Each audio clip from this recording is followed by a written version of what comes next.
বসিরহাট উত্তরে গার্লস কলেজের প্রতিশ্রুতি, নতুন দিগন্তের বার্তা। বসিরহাট উত্তরে গার্লস কলেজের প্রতিশ্রুতি, শিক্ষায় নতুন দিগন্তের বার্তা। বসিরহাট উত্তর বিধানসভায় শিক্ষার পরিকাঠামোকে আরো শক্তিশালী করতে বড় পদক্ষেপের ইঙ্গিত মিলল প্রতিজ্ঞা স্তম্ভ প্রকাশের মধ্য দিয়ে।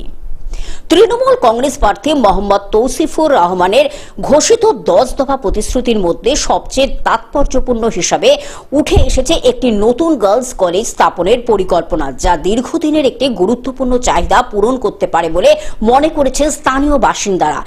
এদিনের কর্মসূচিতে উপস্থিত দলীয় নেতৃত্বের সামনে এই প্রতিজ্ঞা তুলে ধরে বিধানসভার চেয়ারম্যান এটিএম আব্দুল্লাহ রনি জানান, বসিরহাট উত্তর এলাকায় উচ্চশিক্ষার সুযোগ বিশেষ করে মেয়েদের জন্য এখনো সীমিত। এটি বাস্তবায়িত হলে শুধু শিক্ষার ক্ষেত্রে নয়, সামাজিক ও অর্থনৈতিক ক্ষেত্রেও এর ইতিবাচক প্রভাব পড়বে বলে মনে করছেন এলাকার মানুষ।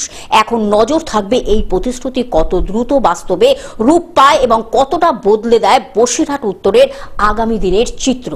এর পাশাপাশি বসিরহাট উত্তর বিধানসভা জুড়ে সমস্ত মানুষের নলবাহিত পানীয় জলের আমরা সুবন্দোবস্ত করব। বিশেষ করে আমাদের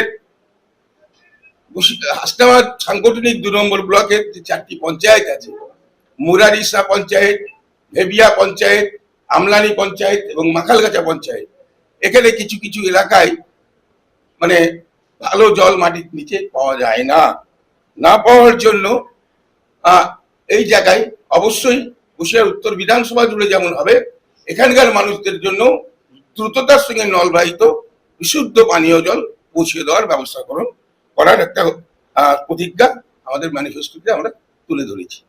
দক্ষিণ 24 পরগনা থেকে সৌভাব মণ্ডলের রিপোর্ট, গ্লোব নিউজ। এখন থেকে গ্লোব টিভি দেখুন আপনার স্মার্টফোনেও। গুগল প্লে স্টোর অথবা অ্যাপল স্টোর থেকে ডাউনলোড করুন গ্লোব টিভি লাইভ অ্যাপ। এছাড়া জিও টিভি অ্যাপ থেকে দেখুন গ্লোব টিভি লাইভ।